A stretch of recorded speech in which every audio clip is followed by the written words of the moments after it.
মেঘকুঞ্জের ইলশেগুড়ি লেখনীতে মিশকামুন পর্ব নাম্বার 16।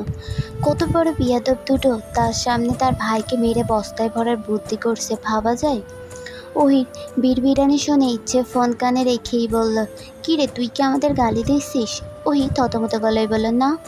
রঙ্গন ওহির মনোভাব বুঝে ইচ্ছেকে বলল তাকে ফোনটা দিয়ে দিতে। ওহি নিল, তবে কানে ধরে চুপ করে রইল।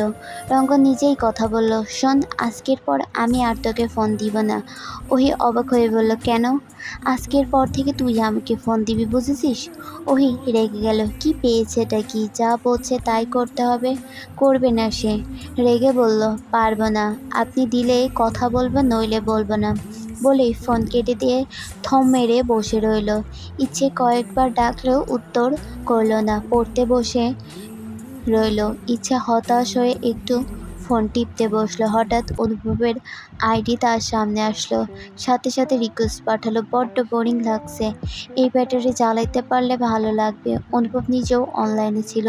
নোটিফিকেশন আসতেই সিন করলো, কেউ রিকোয়েস্ট দিয়েছে, জান্নাতুল তাজরিন ইচ্ছে। আইডির নাম দেখে বুঝে ফেললো এটাকে, অ্যাকসেপ্ট করে নিল। অনুভব কনফার্ম করতে ইচ্ছে সাথে সাথে মেসেজ দিল, কি এমপি মশাই কি করছেন? অনুভব রিপ্লাই করবে কি করবে না ভাবতে ভাবতে করে ফেললো, লিখলো, অফিসে এসেছি, কাজ করছি। ও, একটা কথা বলতে পারি? তুমি আবার বলার আগে অনুমতি কবে থেকে নেওয়া শুরু করলে? ধুর, সোজা কথা সোজা উত্তর দিন। বলো। আপনি রাজনীতি করে কত টাকা সরিয়েছেন? অনুভব রাগী ইমোজি দিয়ে লিখল, এই মেয়ে, আমাকে তোমার এমন মনে হয় রাজনীতি ছাড়া আর কিছু বলতে পারো না? ইচ্ছে হাসলো, হেসে আবার লিখল, পারি, বলবো। রিপ্লাই আসলো, না। তাই ইচ্ছে আবার লিখল, আপনি এখনো পর্যন্ত কয়টা প্রেম করেছেন? একটাও না। কেন? সময় পায়নি। ইচ্ছে মুখ ভেঙচি দিয়ে লিখল, এমন খুশিটা পেশায় নিয়োজিত থাকলে কোনো মেয়েই বা প্রেম করবে আপনার সাথে? এই মেয়ে, তুমি জানো আমি প্রতিদিন কতগুলো করে প্রপোজ পাই? না, জানি না।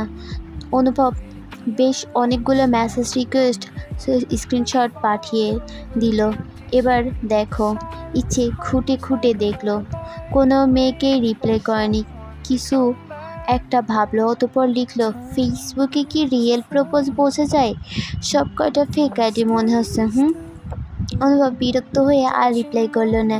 ইচ্ছে হাসতে লাগলো, হাসতে হাসতে লিখলো, এমপি মশাই গান শুনবেন? বলো, শুনছি। তোমার আব্বাকে বলো তোমার বিয়ের বয়স যে হলো, তোমার আম্মাকে বলো তোমার বিয়ের বয়স যে হলো, ট্যাডাং ট্যাং ট্যাং ট্যাডাং ট্যাং। অনুভব রাগী ইমোজি দিয়ে লিখলো, শোনো মেয়ে, আমাকে রাগিয়ে তুমি কি শান্তিতে থাকতে পারবে? না, আজীবন এমন ফালতু গান বলা বের হয়ে যাবে। কিন্তু তা ইচ্ছে দেখলো না, আগেই ফোন অফ করে রেখে দিয়ে হাসতে হাসতে বিছানায় গড়াগড়ি খেতে থাকলো। এখন ভালো লাগছে, গুনগুনিয়ে উঠল, আহা কি আনন্দ আকাশে বাতাসে। আজকে ওহিদের ঢাবি পরীক্ষা ছিল, মোটামুটি দুজনেরই ভালো হয়েছে। কালকে বাড়ি ফিরবে, খুশিতে লাফিয়ে লাফিয়ে হাঁটছে ইচ্ছে।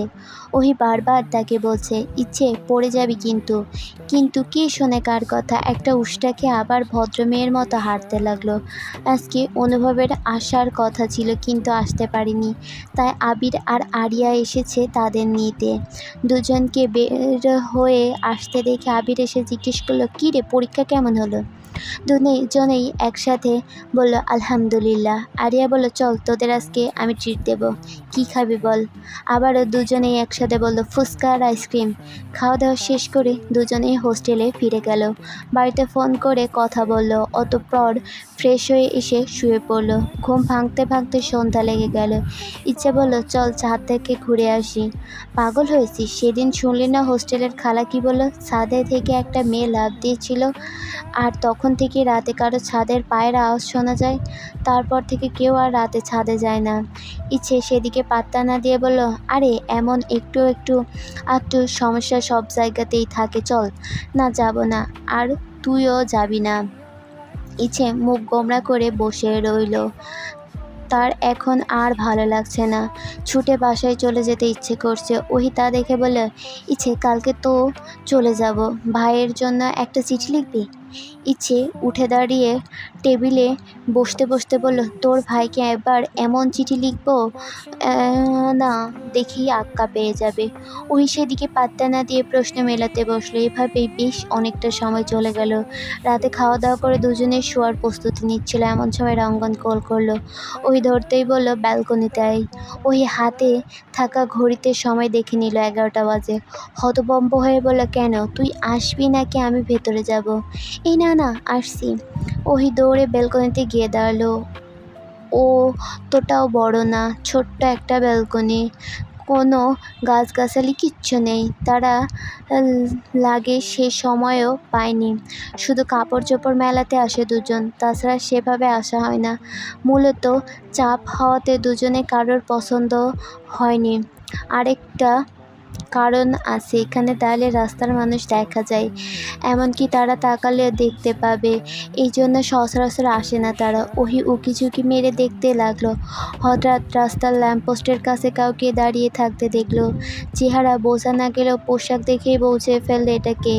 এক হাতে ফোন, অন্য হাতে সিগারেট। রঙ্গন এবার বলল, অবশেষে খুঁজে পেলি তাহলে আমাকে। আপনি এত রাতে কেন এসেছেন? তোকে বলতে হবে? আমি ভেতরে চলে গেলাম। না, দাঁড়া বলছি। বলুন। তোকে দেখতে এসেছিলাম। ওই প্রসঙ্গ পাল্টে বলল, কালকে চলে যাব। ও, একটা গান শোনাবেন? আসলে বাড়ি গেলে তো এভাবে আর কথা হবে না। শোনাবেন? রঙ্গন দাঁত কিরমির করে বলল, কথা হবে না মানে? তুই ফোন না ধরলে তোর ভাইকে ফোন দিব, মনে রাখিস। ওই চমকে উঠল। কিছু বলার আগেই রঙ্গন গান ধরল। আমার ভিনদেশী তারা একা রাতেরই আকাশে, তুমি বাজালে এক তারা আমার চিলে কোঠার পাশে। ঠিক সন্ধে নামার মুখে তোমার নাম ধরে কেউ ডাকে, মুখ লুকিয়ে কার বুকে তোমার গল্প বলো কাকে। আমার রাতে জাগা তারা তোমার অন্য পাড়ায় বাড়ি, আমার ভয় পাওয়া চেহারা আমি আদতে আনারি। আপনি এত সুন্দর গান কই থেকে শিখেছেন? শিখিনি কখনো। ও, জানেন ভাইয়াও ভালো গান গায়। আমি শুনতে চেয়েছি। একদম তার কথা আমাকে বলবি না। এত রাগ কেন আমার ভাইয়ের ওপর আপনার? তাই আগে বলুন তো। রঙ্গন কথা ঘুরিয়ে বলল, তোর ভাই আজকে আমাকে কল দিয়েছিল। কি বলেছে জানিস? তোকে নিয়ে পালাতে। কি? অসম্ভব। রঙ্গন মুচকি এসে বলল, আজ ফাগুনি পূর্ণিমা রাতে চল পালায়ে যাই যাই।